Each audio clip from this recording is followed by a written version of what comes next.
예, 유마경 84번째 시간입니다. 예,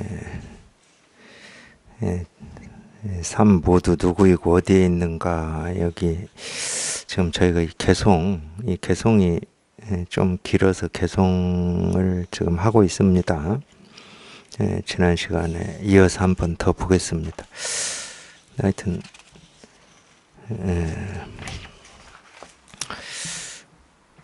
제 느낌으로는 그래요. 지난주에 분명히 여기 보니까 7월 18일에 유마경으로 법회를 했는데, 오늘은 오랜만에 유마경 법회를 하는 것 같은 그 느낌이 있더라고요. 한번 같이 산책을 한번 해봅시다. 이 유마의 숲에 한번 산책을 같이 해보죠.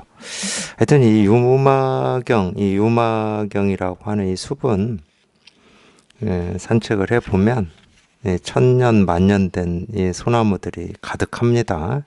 늘 소나무 향기가 진동을 하고, 솔바람이라고 그러죠. 이 솔바람이 늘 시원하게 부는 그런 숲입니다. 비록 진실로 생겨나고 소멸함이 없지만, 그렇기 때문에 삶을 받는다고 생각하며 모든 불국토를 전부 드러내는 것은 마치 태양빛이 두루 비치는 것과 같도다. 진실로 생겨나고 소멸함이 없다. 물론 이제 이런 말은 반야심경에도 나와요. 문오사, 진 이렇게 나오는데, 불생불멸이라는 말도 반야심경에 나오죠. 거기에 나오는지 안 나오는지 모르겠습니다. 어쨌든 불생불멸이다. 생겨나는 것도 없고 사라지는 것도 없다 이러는데, 우리 생각으로는 죽었다 깨어나도 이게 무슨 말인지 알 수 있는 말이 아닙니다.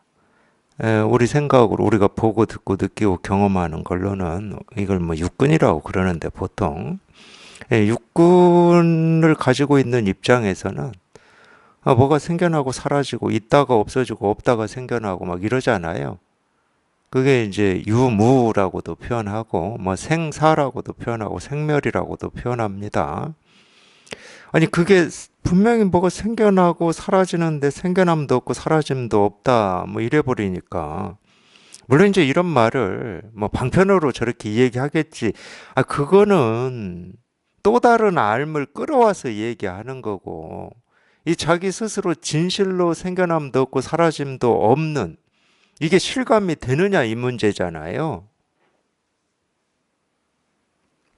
다른 거 갖다 붙이지 말고 어떤 이치나 도리나 설명이나 어떤 생각, 뭐 합리, 논리, 이성, 뭐 감성 이런 거 붙이지 말고 그냥 자기 스스로 그냥 이렇게 분명해야 되는 거거든. 생겨나는 것도 없고 사라지는 것도 없다.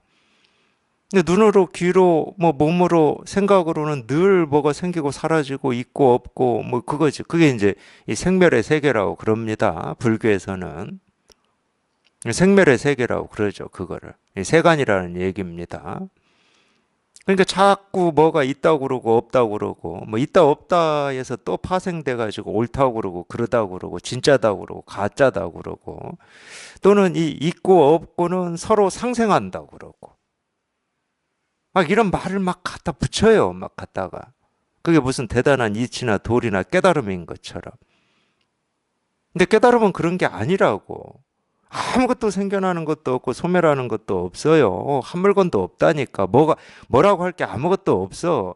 이게 진실로 실감이 되냐고. 이게 진실로.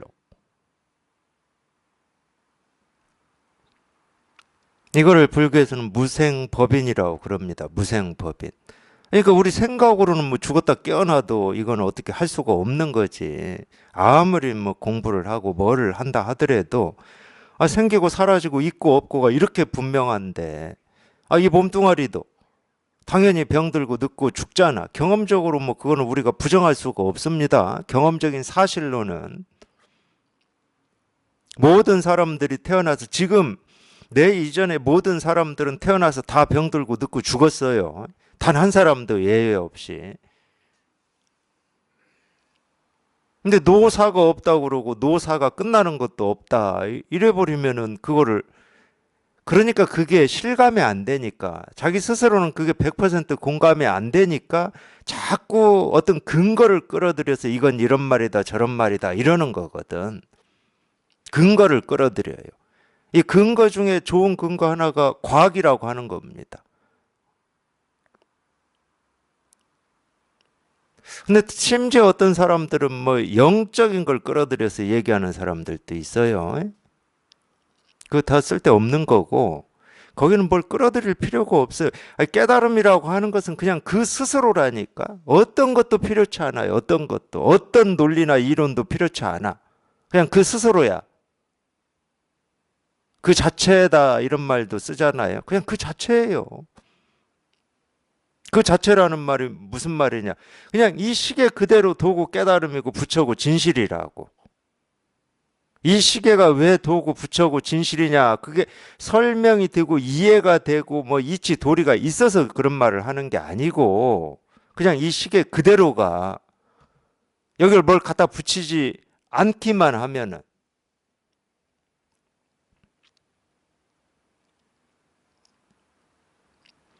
그래서 사실은 이 마음 공부, 우리가 이 불교 공부라고 하는 거는 이게 무슨 말인지 당연히 알아들을 수가 없죠. 이 도를 표현하고 도를 얘기해 놓은 거는 알아들을 수가 없어요. 알아들으려고 하는 것 자체부터가 이미 허망한 거죠. 허망한 거. 불가능한 걸 가능하다고 착각하는 거니까. 그래서 자꾸 선사들이 그런 말을 하잖아요. 이 허공을 손으로 쥐려고 한다고. 이 물에 비친 달을 손에 쥐어가지고 꺼내보려고 자꾸 물속에다가. 그래서 원숭이 비유 많이 들잖아요. 원숭이 비유. 사람들은 알아요. 그거를 이제. 경험적으로 알아. 저건 그냥 달이 비친 모습만 있을 뿐이고 진짜 달이 아니라는 걸 알아. 근데 원숭이들은 그렇지 않을 수도 있잖아. 거기에 뭐가 물 위에 떠 있어. 그러니까 이게 무슨 뭐 바나나나 뭔 줄 알고 손을 집어 넣는 거지. 집어서 딱 잡았는데 손에 안 잡혀. 그럼 또 집어 넣어야지. 근데 이 이야기는 원숭이 이야기가 아니다니까. 우리가 세간을 평생 살면서 이렇게 산 거예요.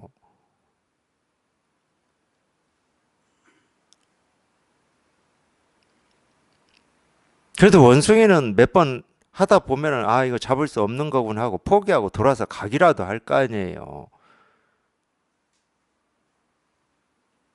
근데 깨달아서 이 중생의 삶을 보면은 끊임없이 시도를 합니다. 처음에는 자기 손을 넣었어요. 손을 넣어서 하는 건 안 되네? 그럼 무슨 이제 기계를 만들어 와요. 이거를 내가 어떤 기계를 가지고 뭐 뜰채를 만들어 오든지. 그래 또 해봐. 안 돼. 그럼 또 다른 거 만들어 와. 그러니까 끊임없이 수단 방법만 생각해요. 끊임없이. 죽을 때까지 그래요. 중생에서 벗어나지 못하면. 그러니까 한두 번 해야지 좀. 한두 번. 좀 우리가 한두 번 하고 이게 안 된다 그러면 빨리 돌이킬 줄 알아야 되는데 안 돼요. 왜? 고집이 있어요. 그래서 이 중생심을 깨달아서 보면은 참 그 쓸데없는데 고집을 너무 많이 피운다 이런 느낌이 확 들어요. 그래서 이 중생심이라고 하는 건 뭐냐면 자꾸 새로운 걸 찾는 겁니다. 새로운 걸. 뜰채로 안 됐거든. 그러면 뜰채 말고 다른 걸 찾아야 돼요. 계속 새로운 걸 찾아요. 마음 공부하시는 분들도 마찬가지예요. 계속 새로운 걸 찾습니다. 새로운 방법, 새로운 수행, 새로운 시도 이런 걸 찾아요. 거기에 도가 있는 게 아니라니까. 도는 이미 자기 스스로 다 실현하고 있고 증명하고 있어요. 자기 스스로가. 자기 마음인데 그게 밖에 있겠습니까?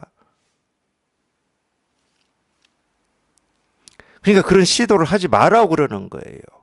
아무리 그럴듯하고 이번에 이렇게만 하면은 저걸 내가 떠낼 수 있을 것 같고 잡을 수 있을 것 같고 달이라는 놈을 확실히 줄 수 있을 것 같은 그런 허망한 짓을 하지 말라는 거예요. 그 허망함에 다 속는 거거든. 그냥 그 자체예요. 그 자체. 아무 할 것도 없어. 우리가 깨닫기 위해서 할 수 있는 건 아무것도 없습니다. 다른 말로 하면은 우리는 이 우주에 티끌 하나 움직일 수가 없어요.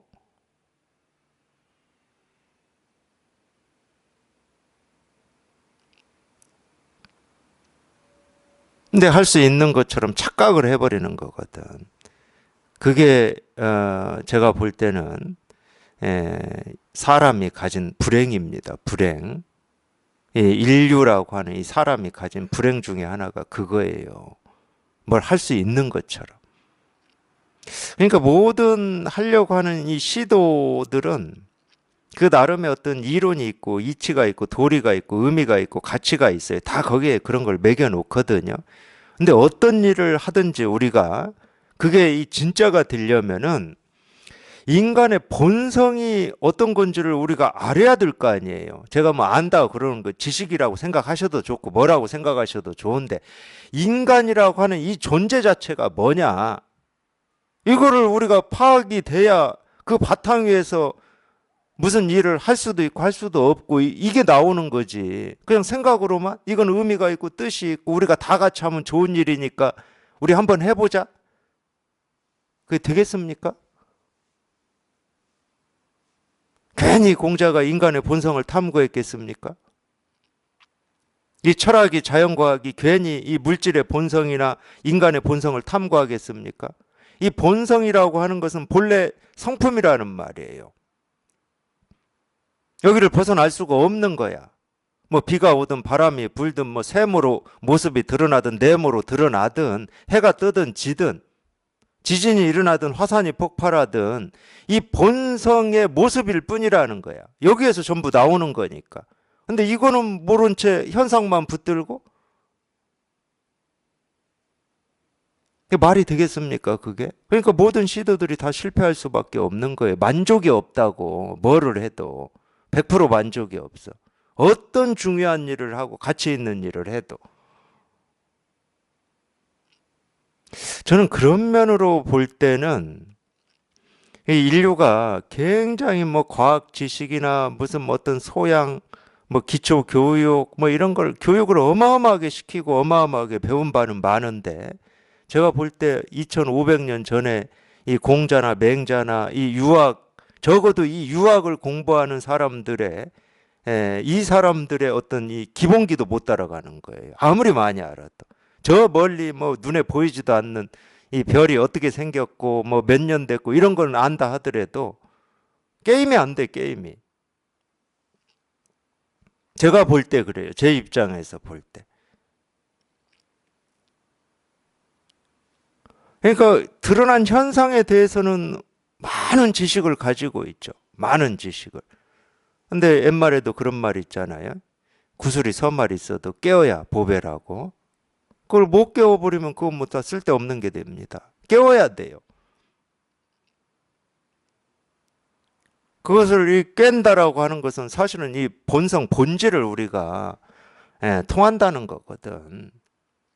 근데 이 본성, 본질이라고 하는 것은 이 지식을 가지고 대상으로 탐구하고 연구해서 알아내는 어떤 그런 상대가 아닙니다. 아니, 상대다 그러면 그건 현상이지. 그래서 마음 공부하시는 분들은 철학적인 표현으로 얘기하면 뭘 탐구하시는 분들이냐면 절대를 탐구하시는 분들이에요. 당연히 그런 겁니다. 근데 이 절대라고 하는 것은 탐구를 허용하지를 않죠. 왜? 탐구하는 내가 없으니까. 그리고 탐구하는 어떤 절대라는 대상이 없으니까. 그리고 일체를 허용하지를 않아요. 우리 삶을 허용하지 않아. 어떤 과학이나 합리나 논리를 허용하지를 않아요. 근데 대부분 공부하시는 분들이 다 거기에서 헤매고 그렇게 하기 때문에 다 실패하는 거예요. 어떤 탐구의 대상인 것처럼, 어떤 상대인 것처럼, 깨달음이나 도나 실상이나 내 마음이라고 하는 게. 그러니까 그 마음을 자꾸 조절하려고 그러고 갈고 닦으려고 그러는데, 그것은 마음이라고 하는 게 있다. 이 상대로 있고, 이 마음에 어떤 때가 끼었고, 뭐가 부족하고 하니까 내가 이 때를 어떻게 좀 갈고 닦고 부족함을 메꾸는 전부 상대잖아. 제발 좀 알아들으셨으면 좋겠어, 이런 말을. 그건 마음이 아니라고. 그냥 자기 생각이고 느낌이고 감정일 수는 있는데 마음이 아니에요. 우리가 말하는 그 깨달은 마음, 본성, 어떤 실상, 본질이 아니라고. 이거 공부를 한다고 열심히는 해요. 뭐 수행도 하고 뭐 책도 읽고 뭐 열심히 하긴 하는데 전부 쓸데없는 잡동사리에 주워서 모아놓은 거예요. 그렇게 해서 되는 문제가 아닌데. 본성이라고 하는 건 그냥 자기 스스로라니까. 누가 어떻게 할 수 있는 것도 아니고 누구도 없는데 뭐. 이 본성이라고 하는 거에는. 이 본질이라고 하는 건 그런 거예요. 우리가 이렇게 말로 하자 그러면은 탐구의 대상이 아니라고. 내가 알 수 있는 어떤 존재가 아니야. 그러니까 이 도를 얘기하는 진짜 깨달은 사람들이 도를 얘기하는 것마다 나오는 얘기가 있어요. 이 법, 도, 실상, 깨달음이라고 하는 건 모습이 없다. 이렇게. 불교는 딱 써놨어요. 법신불이라고. 청정법신불이라고. 청정법신불이라고 하는 이 법신불은 모습이 없는 부처입니다. 그 청정법신불이 우리 마음이에요. 우리 각자의 마음이라고. 밖에 있는 어떤 법신불이 있다는 말이 아니고 우리가 날 때부터 갖추고 나온 그 마음을 청정법신불이라고 그런다고. 그러니까 자기 마음은 손댈 수 있는 게 아니에요. 갈고 닦을 수 있는 것도 아니고 수행해서 뭐 이렇게 더 만들어 나가는 이런 게 아니야.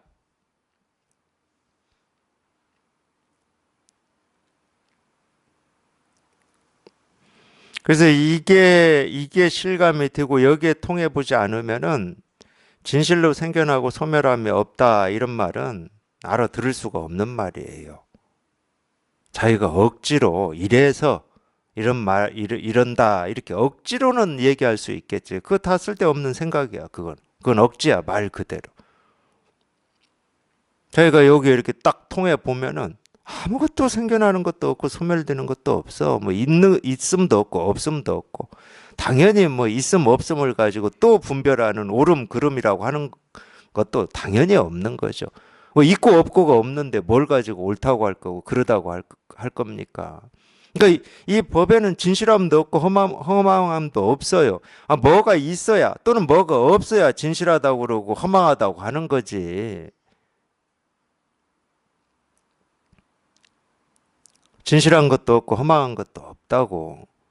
진실한 것만 완전히 진실한 것만 있는 게 깨달음이고 도고 부처의 세계고 뭐 그런 거냐? 그건 자기 생각이고 망상이야. 그거는 그런 거 없어요. 그러니까 이거 하나만 자꾸 가르쳐 드리고 이거 하나만 제가 이렇게 얘기해 드리는 거예요. 부처가 뭐냐 이거다. 제가 이거라고 하는 가르치고 있는 이거는 생기고 사라지는 게 아닙니다. 진실하고 허망한 것도 아니고 부처도 아니고 중생도 아니에요. 그런 생각 없이 그냥 그런 암 없이 그냥 한번 그냥 문득 자기 분별이 한번 뚝 부러지고 생각이 한번 뚝 부러져서 생각하고 분별하고 알고 모르고 하고 아무런 상관없이 있고 없고 하고 아무런 상관없이 거기에서 벗어나면 그냥 이건 저절로 이렇게 확인이 되고 저절로 실감이 되는 거예요. 자기 마음이니까. 자기 마음이기도 하고 자기 삶이기도 해요. 그러니까 우리가 생각으로 내 삶은 할 때하고 이거를 깨달아서 내 삶은 할 때하고는 하늘과 땅 차이입니다. 우리가 못 깨달았을 때 내 삶은 그럴 때는 거기에는 뭐가 있고 없고 부족하고 남고 옳고 그러고 온갖 것들이 다 있어요. 거기에는 합리도 있고 논리도 있고 감정도 있고 고통도 있고 아픔도 있고 즐거움도 있고 다 있어. 거기에는 그걸 중생들은 다 삶이라고 그러죠. 근데 거기서 딱 벗어나 보면 이게 삶이에요. 이게 진짜 삶이야, 이게.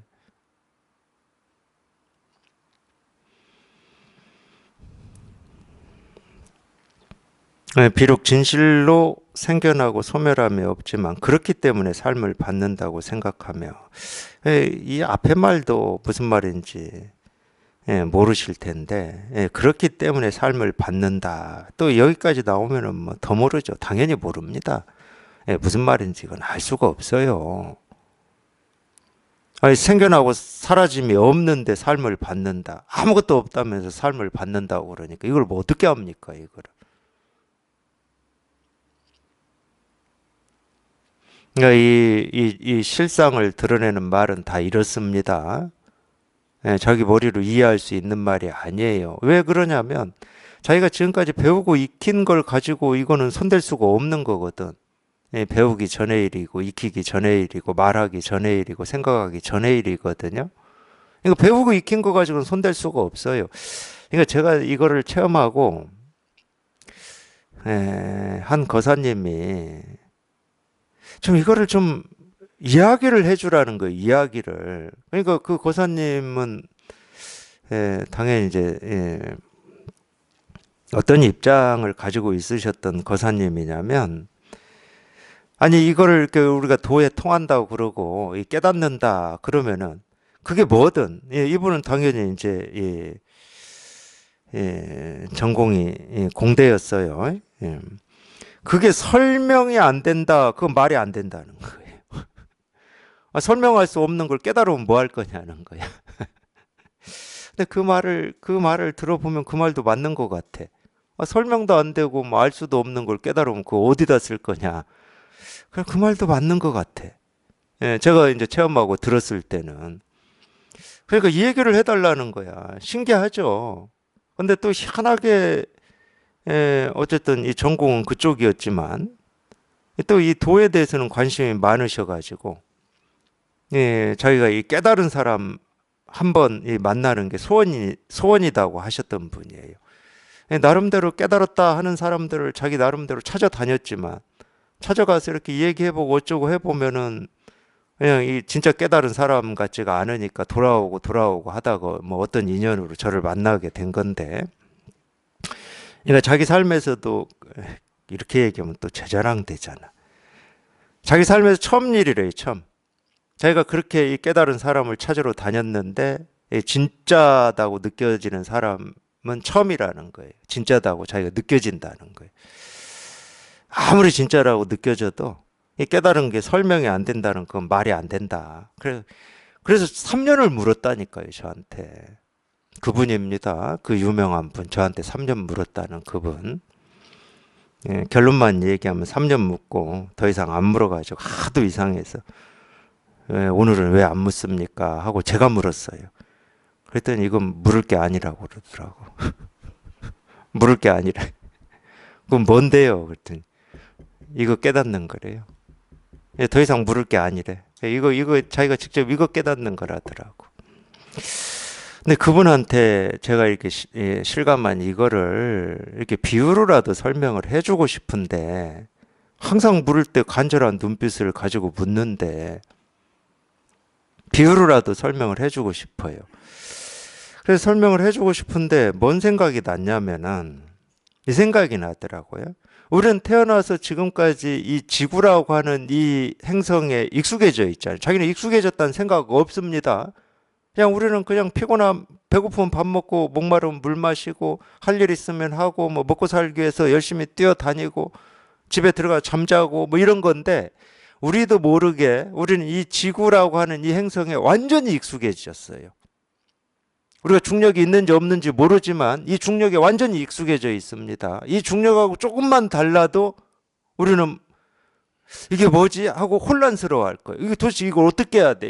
그런 상황에 놓일 겁니다. 그러니까 자기가 알고 어떤 의도를 가지고 뜻을 가지고 배우고 익힌 것도 있지만 그런 의도와 뜻 없이 그냥 저절로 살면서 몸에 익숙해지고 우리가 경험된 것들이 있어요. 두 개가 다 있는 거지. 근데 이 지구라고 하는 행성하고 완전히 다른 별에 우리가 어느 날 갑자기 떨어진 거야.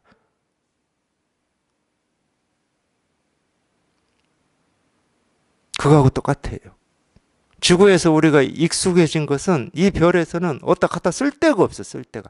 아무리 내가 뭐 자연과학이나 뭐 천체 물리학이나 입자 물리학의 천재적인 뭐 지식을 가지고 있다 하더라도 이 행성에서는 쓸 일이 없어. 적용이 하나도 안 돼. 뭐 이성, 감성 안 돼. 우리 의식 안 돼. 의식을 가지고 자기 입에 들어갈 먹을 거 하나를 구할 수가 없어요. 마실 물도 못 구해. 완전히 다른 행성에 온 거하고 똑같은 거라니까. 그럼 어떻게 해야 됩니까? 새로운 무기로 살아야 될 거 아니에요. 이전에 내가 가지고 있는 이 무기는 쓸데가 없는데, 땅바닥에 있다 하더라도 땅바닥에 발을 디딜 수가 없는데, 중력이 달라가지고. 하여튼 그와 같은 거다, 이렇게 설명을 하더라고, 제가. 근데 이 일리가 있는 말이에요. 이 깨달음이라고 하는 것은 우리가 지금까지 배우고 익히고 또는 배우고 익히지는 않았지만 저절로 익숙해진 것들 있잖아요. 그걸 뭐 잠재의식이라고 해도 좋고 무의식이라고 해도 좋습니다. 그런 거하고는 아무런 상관이 없어요. 그거 갖다 쓸 데가 없어, 쓸 데가. 뭐 예언, 예견, 뭐 과거를 보고 미래를 보고 어떤 신통력 쓸 데가 없어요. 사람의 미래를 뭐 알아맞추고 쓸 데가 없다니까. 그거는 이 땅에 우리가 발 딛고 살 이때나 이 몸뚱아리를 가지고 있을 때나 쓸 데가 있는 거잖아요. 아무 쓸 데가 없어요. 그러니까 이 기독교에서도 그러고 불교에서도 그러고 똑같은 말이 나오잖아요. 노자의 도덕경에서도 나오고 어린아이와 같이 되지 않으면 천국에 갈 수 없다고. 우리가 이 몸뚱아리가 어린아이 되겠습니까? 이미 이렇게 나이 먹고 이렇게 돼버렸는데 몸뚱아리는 어린아이 못 되죠. 몸뚱아리를 얘기하는 게 아니죠, 당연히. 자기가 지금까지 배우고 익히고 또는 몸에 익숙해져 있고 그게 의식이든 무의식이든 잠재의식이든 익숙해져 있던 그걸 가지고는 어떤 감이든 아까 제가 얘기했잖아요. 뭐 미래를 본다든가 과거를 본다든가 이런 감이 있잖아요. 어떤 또 신통한 어떤 능력이든 신통한 능력은 이 하늘세계 사람들이 다 가지고 있죠. 불교로 보면은 하늘세계 왕들이 있잖아요. 다 능력이 있잖아. 누구는 뭐 이 삼지창 같은 것도 가지고 있고 막 번개도 일으키고 뭐 다 하잖아. 그건 그 사람들이 가지고 있는 거. 근데 그 사람들 중생이거든. 아직 못 깨달았어요. 그 신통한 능력을 가지고 있어도. 왜냐하면 그런 거하고 아무런 상관이 없으니까. 거기에 털 것만큼도 의지하지 않으니까. 우리가 이 법이라고 하는 거는 그냥 그 스스로라니까.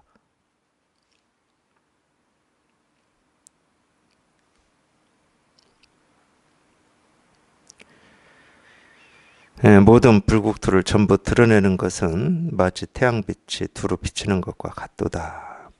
뛰어나고 묘한 공물을 모조리 갖추고서 모든 열애에게 받들어 올리며 부처님에게도 자신에게도 전혀 분별이 없다네. 뛰어나고 묘한 공물을 모조리 갖추고서 모든 열애에게 받들어 올린다. 이건 어떻게 얘기할 수 있는 거냐면은 반대로도 얘기할 수 있는데 우리가 보고 듣고 느끼고 경험하는 모든 것 그거는 이제 객관 세계라고 쳐요. 우리가 말로 하면은 그걸 객관이라고 해야지. 왜? 그걸 보는 내가 있잖아. 보는 눈이 있고 듣는 귀가 있고 뭐 코가 있고 입이 있고 생각이 있고 의식이 있잖아. 이걸 우리가 주관이라고 그럽니다, 보통. 이 주관과 객관은 이렇게 나뉘어질 수 있는 거냐? 실제로는 나뉘어지질 않아요. 나뉘어지지 않는데 우리 의식으로는 나라고 하는 게 있다고 착각하기 때문에 보는 내가 있고 듣는 내가 있고 어떤 이 보이는 대상, 들리는 대상이 있다고 우리는 착각을 합니다. 절대 나뉘어져 있지 않습니다.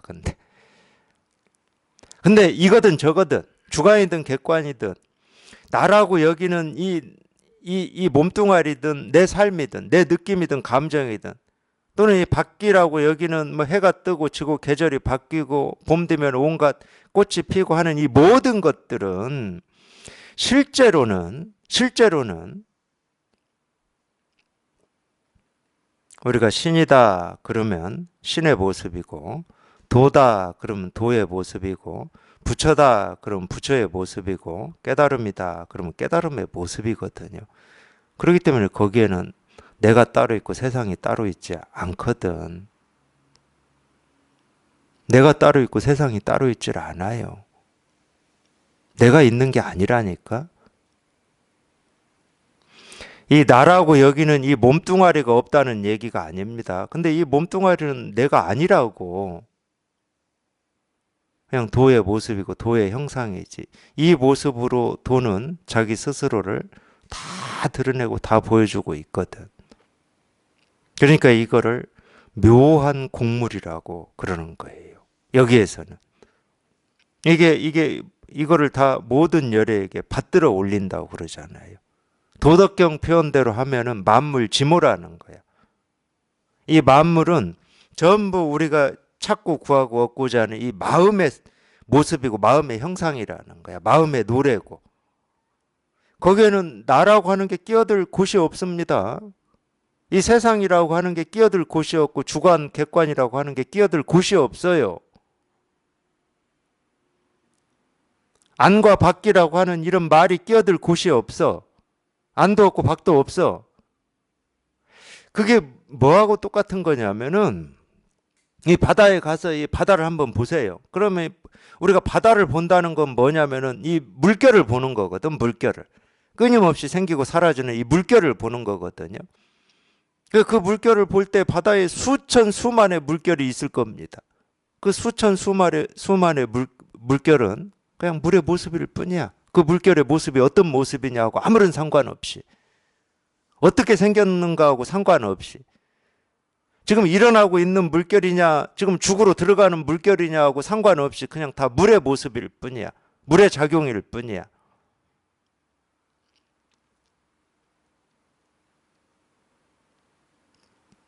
근데 우리는 희한한 착각을 해요. 이 몸뚱아리가 나다고. 생각도 나고 느낌도 나고. 그러니까 내 것이라고 그러죠, 그걸. 아소라고 그러는데 한자로는. 그걸 내 거라고 착각을 한다니까. 그러니까 이 바다에서 이 생기고 사라지는 물결 하나가 나라고 착각하는 거하고 똑같은 거예요. 지가 자기인 줄 알아. 자기라는 어떤 독립된 실체가 있다고 착각을 해버리는 거예요. 그 물결이. 근데 지가 아무리 그 착각을 해서 이걸 나다 여기더라도 실제는, 실상은 그냥 물의 모습일 뿐이야. 그냥 그 착각을 한다고 해서 뭐가 세상이 바뀌고 세상이 변하고 세상이 소멸하고 그런 일은 없어. 여전히 물결은, 바다는 온갖 물결이 생기고 사라지고 변화할 겁니다. 끊임없이.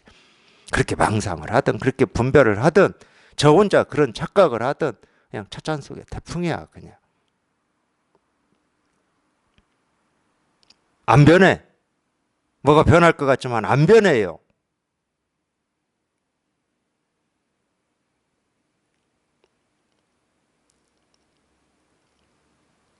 그게 인류가 가진 오래된 분별이고 망상이에요. 제가 불행이라고 얘기했던 그 부분이에요. 나라고 착각해 버린다니까.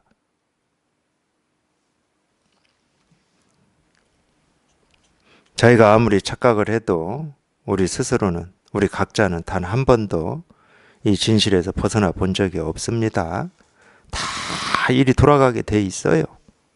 여기에서 생겨났는데 여기로 안 돌아가겠습니까? 그럼 무슨 차이만 있냐?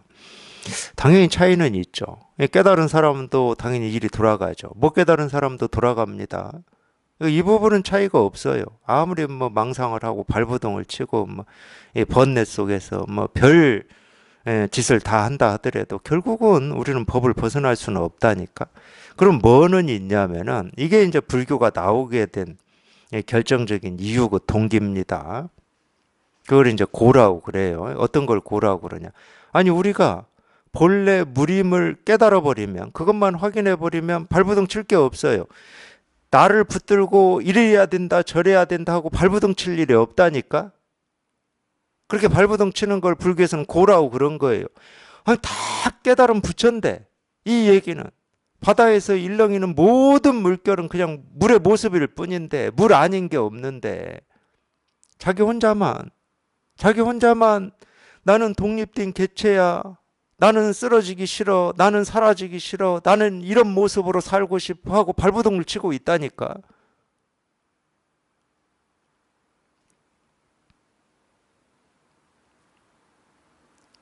그것만 없으면, 그 생각만 없으면 아무런 번뇌가 없잖아요. 아무런 고통도 없잖아. 그냥 저절로 물이 움직여서 물결이 생기고 사라지고 또 물결이 생기고 사라지고 끊어짐 없이 생기고 사라지고 아무 일이 없잖아.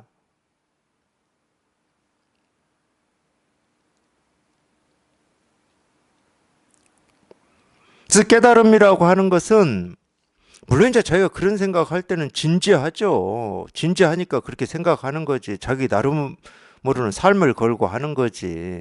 저도 그랬으니까. 근데 아무리 진지하고 자기 삶을 걸고 하는 생각이다 하더라도 그 생각이 사라지면 되는 거예요. 그게 번뇌 씨앗이거든.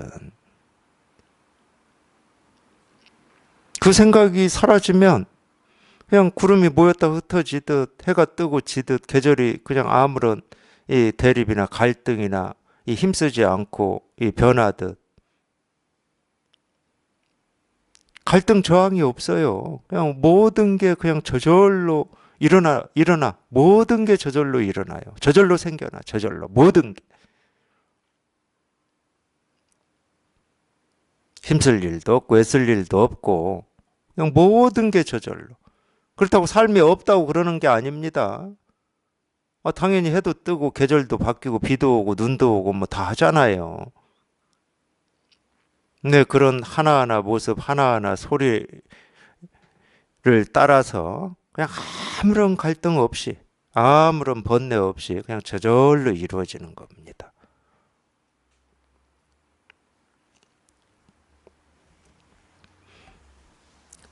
모든 열애에게 받들어 올린다. 예외가 없습니다. 예외가.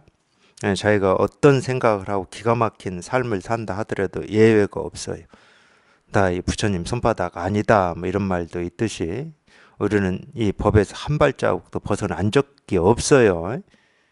과거의 삶에서도 지금의 삶에서도 아직 오지 않은 미래의 삶에서도 우리는 여기를 벗어나 본 적이 없습니다. 벗어날 수가 없어요. 벗어난다는 것 자체가 말이 안 돼.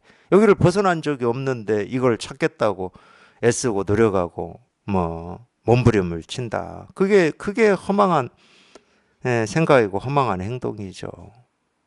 도가 있다 그러면 이렇게 있는 겁니다. 이렇게 드러나는 거예요.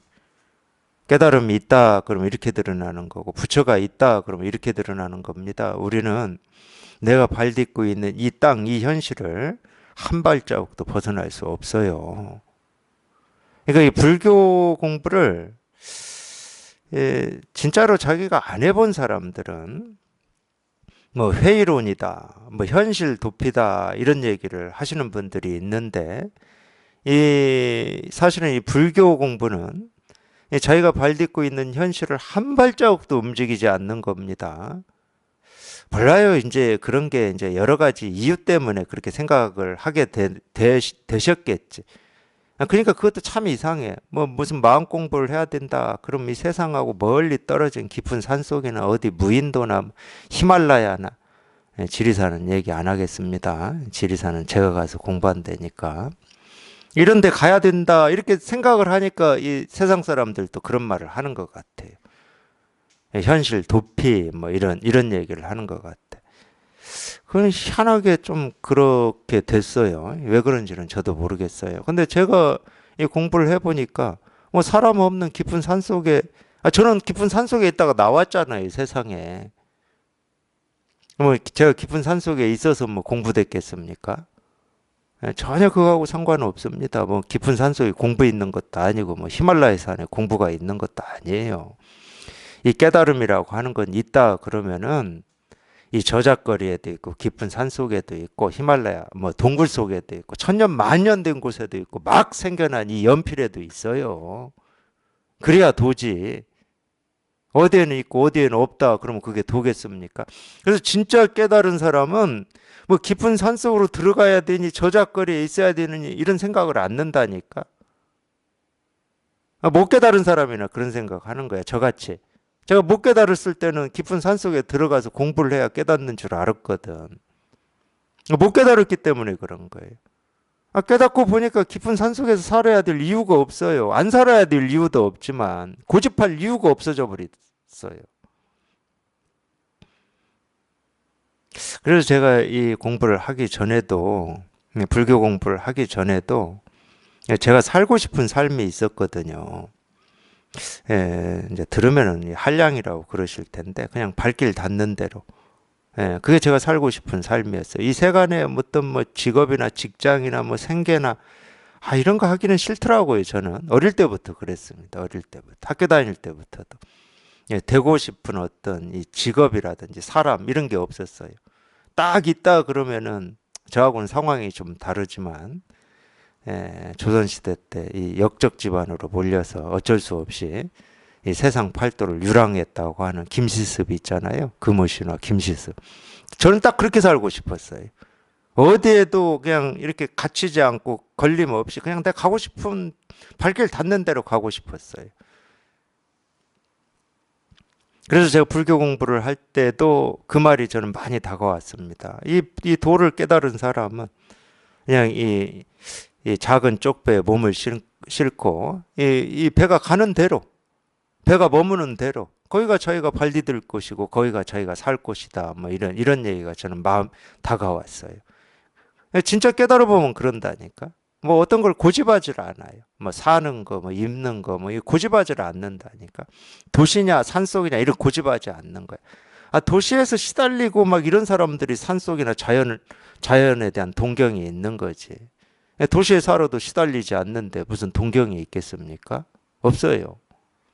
그러니까 이 시골에 산 사람들은 도시에 대한 동경이 있지. 도시의 어떤 편리함이라든지 뭐 이런 거 있잖아요. 저 어릴 때 그랬죠.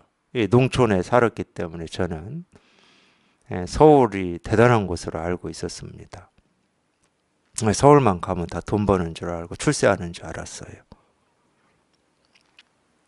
그래서 쓸데없는 얘기인데 제가 고3 때 입시 끝나고 서울이 어디에 붙어 있는지도 모르고 어떻게 가는지도 모르는데 그 동경 때문에 그랬던 것 같아요. 그냥 무작정 그냥 기차 타고 서울 간다고 가는데 하필 탄 기차가 서울을 바로 안 가더라고.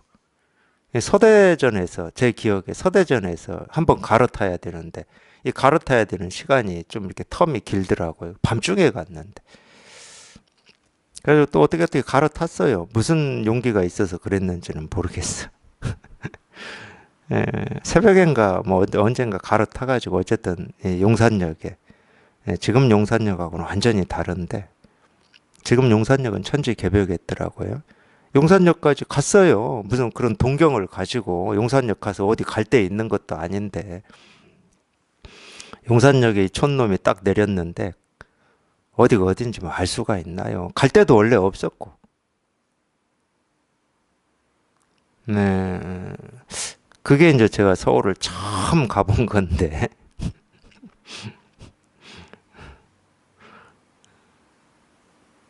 완전히, 이 낯설고 아무것도 모르는 곳에 이렇게 뚝 떨어진 느낌이더라고. 이제 배는 고프고, 다시 돌아는 가야 되겠는데, 오는 것까지는 어떻게 차비가 있었는데 내려갈 차비가 없어가지고. 그러니까 참 먼 정신으로 그랬는지 모르겠어요.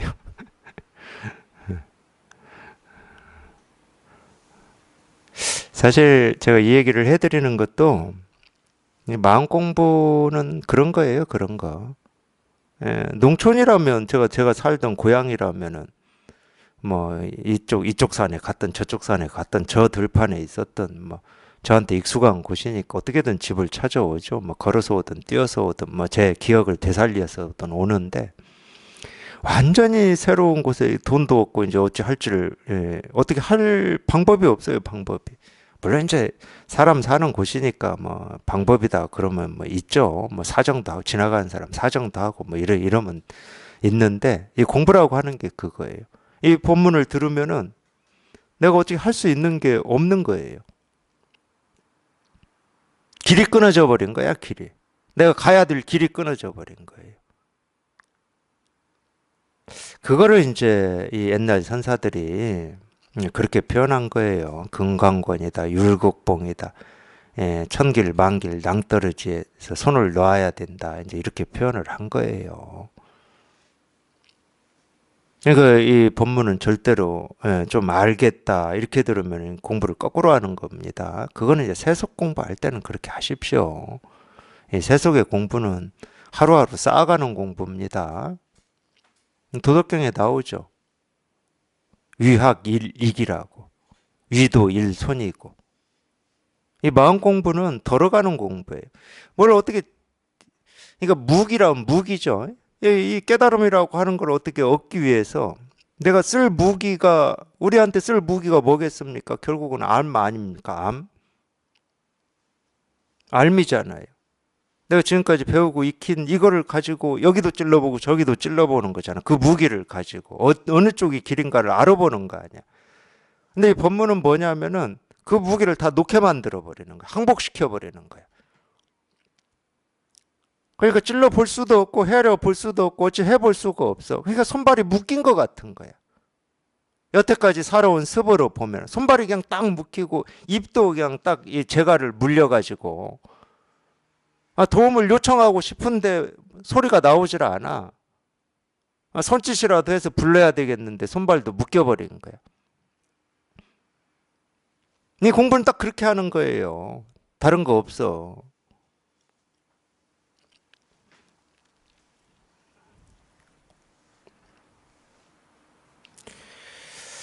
그러다 보면 저절로 이 분별에서 한번 문득 벗어나집니다. 저절로. 그걸 이제 우리가 이 실상을 체험한다고 그러는데 이 공을 체험한다.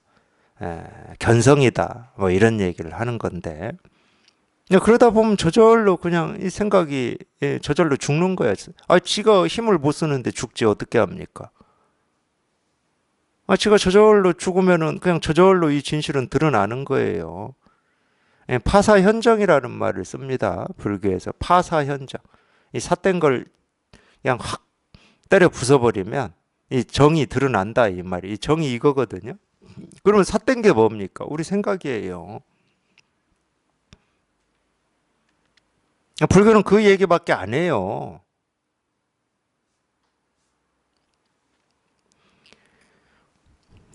비록 모든 불국토와 중생이 공을 알지만 늘 정토를 닦아서 중생을 이롭게 함에 게으름이 없다네. 그러니까 늘 이 정토를 닦아서 중생을 이롭게 한다 이런 얘기도 마찬가지인데 뭐 이 정토는 한자 그대로 뜻풀이를 하면 이제 깨끗한 땅이라는 표현인데 이 서방 정토라는 말이 불교에서 많이 나오잖아요.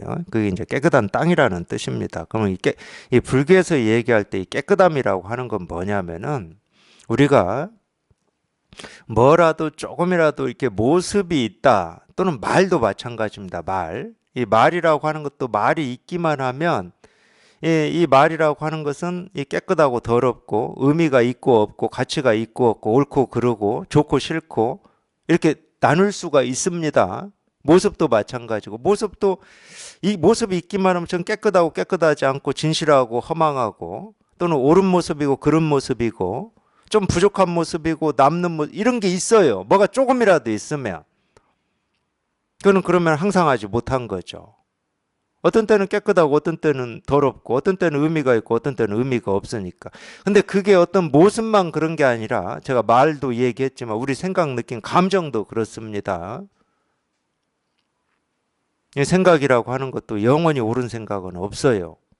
영원히 옳은 생각이 있다 그럼 그 생각이 진리지. 그럼 그 생각만 전하면 돼요. 이건 진리다 하고 그걸 전하면 되는 거야. 근데 진리는 그렇게 전해와 본 적이 한 번도 없어요. 어떤 말이나 어떤 가르침이 진리다라고 해서 전해온 바는 없다니까. 이 세상의 근본은 이거다 하고 전해온 바는 한 번도 없어요. 불교도 마찬가지고. 그런 게 있다 그러면 그건 변해요.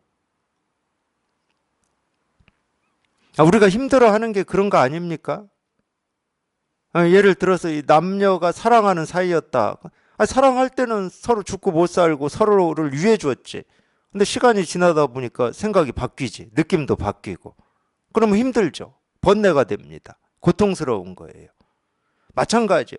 내가 생각한 이게 옳다고 여겼는데 이 옳음이라고 하는 게 이 세상을 다 뒤덮었으면 좋겠는데 그게 안 되는 거야. 그럼 힘든 겁니다. 그런 건 없어요. 있다 하더라도 그건 진짜가 아니야. 가짜지. 그래서 깨끗함이라고 하는 건 뭐냐? 갈고 닦아서 더 깨끗해지는 어떤 것도 아니고 어떤 오염되는 어떤 것도 아니라는 거야. 그러니까 이건 깨끗한 것도 아니고 오염되는 것도 아니야. 왜? 모습이 없으니까, 소리가 없으니까, 말이 없는데 거기에 대해서 우리가 어떤 판단을 합니까? 저건 의미 있는 말이야, 가치 있는 말이야, 진실한 말이야, 이런 판단을 할 수 있겠습니까? 모습이 없는데 그걸 어떻게 더럽힐 거고 어떻게 갈고 닦을 겁니까? 이게 깨끗함이에요. 불교에서 얘기하는 깨끗함은. 그러니까 이 깨끗하다라고 하는 건 이거라니까. 이거. 그냥 이 일이에요, 이 일. 그러니까 이거는 닦을 수가 없어. 근데 닦아서 중생을 이롭게 함에 게으름이 없다. 이런 표현은 왜 쓰냐면 이 세상 때문에 쓰는 거예요. 이 세상 때문에.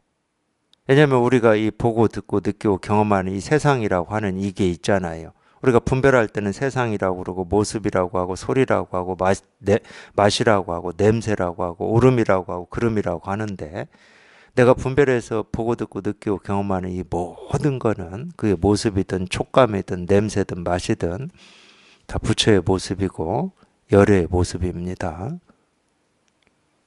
그러니까 뭐가 우리를 지금 가르치고 있냐? 우리가 보고 듣고 느끼고 경험하는 하나하나의 모습이 우리를 가르치고 있는 거예요.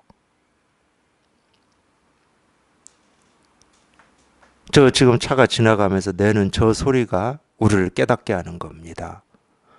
제가 책상을 두드려서 내는 이 소리가 우리를 깨닫게 하는 거예요. 이게 부처의 음성이니까.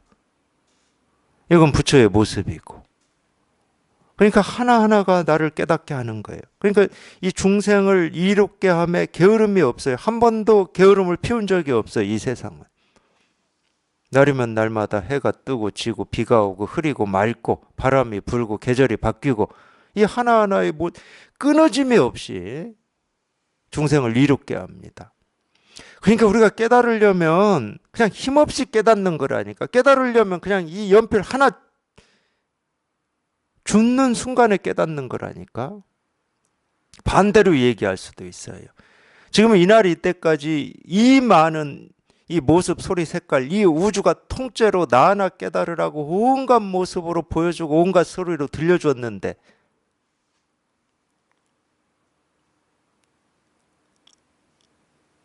지금까지 분별만 하셨잖아. 저건 세모다, 저건 네모다, 저건 부처다, 저건 중생이다. 저건 내가 아는 거다, 저건 모르는 거다. 이렇게 분별만 하셨잖아.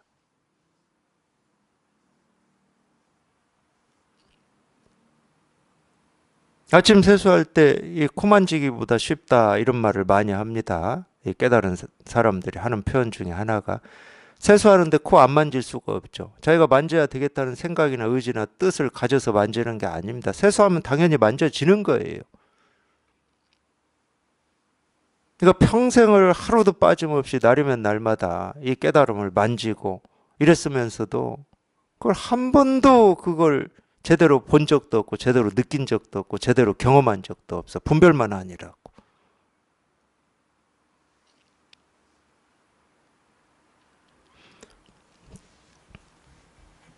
그래서 제가 어떤 때는 그렇게 표현합니다. 이 우주는 나 하나 깨달으라고 지금 이 순간도 온갖 모습과 온갖 소리로 지금 저렇게 움직이고 있는 거라고. 저 버스가 밤중에 이 사람들 집에 잘 들어가라고 저렇게 움직이는 게 아니고 나 하나 깨달으라고 저렇게 움직이고 있는 거라고. 이게 이 거짓말 같고 제가 뭐 과장하는 말로 이렇게 들리실지 모르겠습니다. 근데 저희가 통하고 한번 보세요. 제 말에 거짓말이 있는지. 제가 뭐 이 일상생활 이 세간의 삶에서는 거짓말을 할 수도 있겠죠. 할 수도 있을 겁니다. 근데 이 법에 대해서는 거짓말을 할 수가 없어요.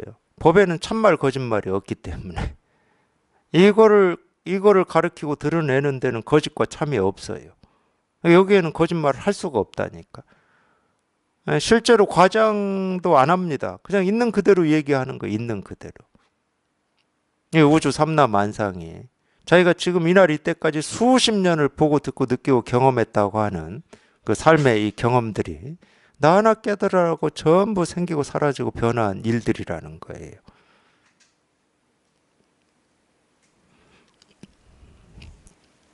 그래서 게으름이 없다고 그러는 겁니다. 쉰 적이 없으니까 쉰 적이.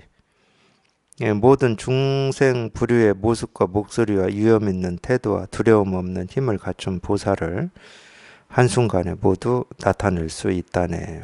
그렇죠. 예, 중생의 모습으로, 보살의 모습으로, 부처의 모습으로, 뭐 축생의 모습으로 여태 제가 다 얘기해 드린 겁니다.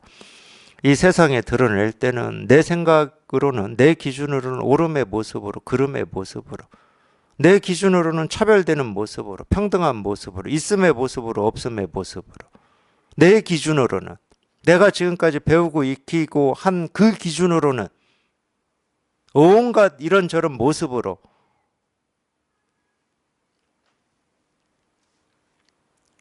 그러니까 중생이 중생이 아니고 부처가 부처가 아니에요. 옳음이 옳음이 아니고 그름이 그름이 아니야. 내가 그렇게 당연하다고 여기고 있는 이 컵이라는 이 컵이 아니에요. 이 시계가 아니고.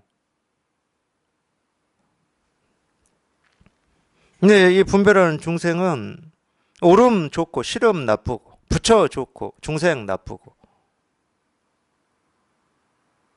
자기가 좋아하는 모습은 좋고 싫어하는 모습은 싫은 거예요. 계속 그렇게 취하고 버리기만 하는 겁니다.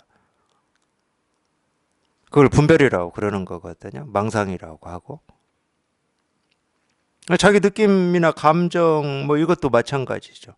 어떤 뭐 좌절이나 어떤 이 힘겨운 경험은 하고 싶지 않고 멀리하고 싶고 벗어나고 싶고 거기서 벗어나는 걸 무슨 또 뭐 명상이라고 하고 뭐 수행이라고 하고 이러는 건데 공부 다 잘못하고 있는 거예요. 그 모습 그대로 내가 찾고 있는 이 진실이라니까. 그 모습 그대로가. 그러니까 거기서 벗어날 필요도 없어요. 그래서 불교에서는 반야심경에도 딱 나오는데 조견이라는 말을 씁니다. 그게 어떤 모습이든 내가 싫어하는 모습이든 좋아하는 모습이든 조견, 비추어 보라는 거야. 왜 비추어 보라는 말이 뭐냐면 그걸 싫어하는 거다고 싫어로만 보지 말고 진실이 뭔지를 보라는 거예요. 그 모습의 실상이 뭔지를. 병을 병으로만 보지 말고 아픔을 아픔으로만 보지 말고 그럴 때 이 조견 또는 회광반조 뭐 이런 말을 씁니다. 불교에서는. 실상을 보라는 거예요. 그 모습의 진실이 뭐냐. 그걸 보라는 거예요. 그럼 어떻게 된다고? 조견 오온 개공이면 도일체 고액이라고 그러잖아요. 모든 번뇌에서 벗어나 버린다는 거예요. 건너간다는 말인데 도는 건널 도자입니다. 모든 번뇌로부터 벗어나 버린다는 거예요. 그 진실을 보게 되면. 그걸 금강경에서는 어제 뭐라고 그랬습니까? 재상 비상이면 직견예례라고 했어요. 재상이 뭡니까? 우리가 보고 듣고 느끼고 경험하는 모든 거예요. 모든 거. 그걸 뭐 철학에서는 현상이라고 그럽니다. 아까 제가 얘기한 물결.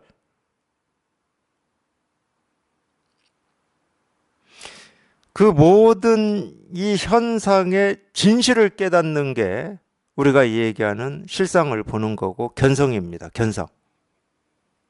그래서 그 현상을 떠나서 우리가 이 진실을 깨닫는 게 절대 아닙니다. 세간을 떠나서 출세간으로 가는 게 아니라고. 중생을 떠나서 부처가 되는 게 아니에요. 그 현상의 실상을 보는 거예요. 근데 그 실상은 불교에 나와요. 무상이라고. 모습이 없다고. 모습이 없기 때문에 우리 육신의 눈으로는 못 보죠. 모습이 없는 걸 우리가 어떻게 봅니까? 육신의 눈으로는 못 봐요. 그러니까 자꾸 마음으로 통하라고 그러잖아요. 마음으로 한번 통해보라고. 우리 의식으로는 어떻게 할 수가 없습니다. 뭐가 있어야 이거를 분석하고 탐구를 하는데 우리 지식으로는 어떻게 할 수가 없는 거야. 실상 무상이어서. 그러니까 통해봐야 돼. 그럼 어떻게 하면 통할 수 있습니까? 그냥 오로지 여기 한번 통해보겠다고 하는 그런 뜻만 가지고, 마음만 가지세요. 그 마음을 가지고 뭘 하려고 하시면 안 됩니다. 그 뜻을 가지고 뭘 하려고 하는 순간 이미 어긋나 버려요. 그냥 뜻만 가지세요. 뜻만. 나도 한번 여기에 통해 봐야 되겠다. 이걸 해결해 봐야 되겠다. 이런 마음만 가지시라고. 이 마음을 가지고 뭘 하려고 하지를 마세요. 뭘 하는 순간 이미 유의로 가버려요. 조작이라고 전부. 그게 이 모든 깨달음을 가로막는 결정적인 장애물이었습니다. 뜻만 가지시고 이런 가르침을 들으세요. 그럼 자기도 모르게 이 생각이, 내 의식이, 내 알미 궁지로 몰려요. 반드시 그렇게 됩니다. 뜻이 없으면 안 몰려요, 궁지로. 자기는 그 뜻만 가지고 그냥 이런 가르침을 들어보면 자기도 모르는 사이에 그냥 궁지로 자기가 몰려가고 있어요, 이미. 궁지로 몰려서 자기 힘을 쓸 수 없을 때, 힘을 쓸 수 없다는 말은 진짜 힘을 못 쓰는 게 아니에요. 여전히 밥 먹고 할 일 한다니까. 근데 우리 의식이, 우리 생각이 어떻게 할 수가 없어요, 지가 계속 주인 노릇 했거든. 지가 대장인 줄 알고 살았거든요. 이 중생심이라고 하는 건 다른 거 없어요. 우리 의식이 대장 노릇하고 우리는 그 의식을 왕으로 모시고 신하로 쫓아가는 이 삶이라니까. 기독교 성경에 그런 말이 있습니다. 진짜 주인이 오기 전까지 하인이 주인 노릇하고 있는데 진짜 주인이 오면 그 하인은 주인에서 끝장난다고. 그 말이 딱 맞아요. 진짜 주인을 확인을 못 하셨기 때문에 우리 의식이 지가 주인인 줄 알고 자꾸 너 뭔가를 더 알아야 돼, 더 배워야 돼, 뭔가 더 부족해, 불만족스러워 하면서 계속 소스를 제공하거든. 그냥 그거 쫓아서 막 뭐를 해요. 이놈 몰아내야 될 이 도둑놈인데, 이놈은.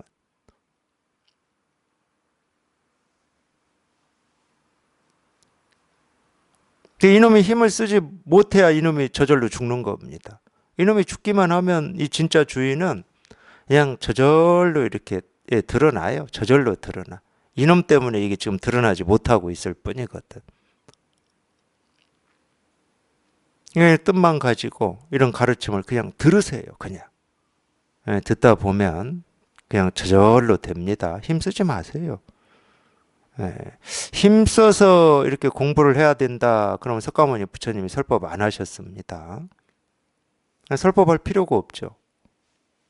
나는 스승이 없어서 애쓰고 노력하고 고행도 하고 별짓을 다 해봤는데 그렇게 공부하는 게 아니더라. 너희는 앞으로 내 뒤에 태어난 모든 인류는 이 진실을 깨닫기 위해서 조금 더 힘쓸 필요가 없다. 내가 다 보여주고 다 가르쳤다. 다 보여주고 다 가르쳤어요. 다 보여주고. 내가 못 볼 뿐이야. 다 이렇게 보여주고 있는데 내가 못 볼 뿐이에요. 그냥 이 일입니다. 그냥 이거 하나, 이거 하나, 그냥 이거 하나야. 그냥 이거 하나야. 알고 모르고 하고 상관이 없어요. 그냥 이거예요. 그냥 이거. 그냥 이거야. 아무 이유도 없고 아무 생각도 없고 아무 뜻도 없고 아무 의미도 없고 여기는 철학도 없고 과학도 없어요. 그냥 이거야. 그냥 이거. 그냥 이거에 통하는 거예요. 그냥 이거에.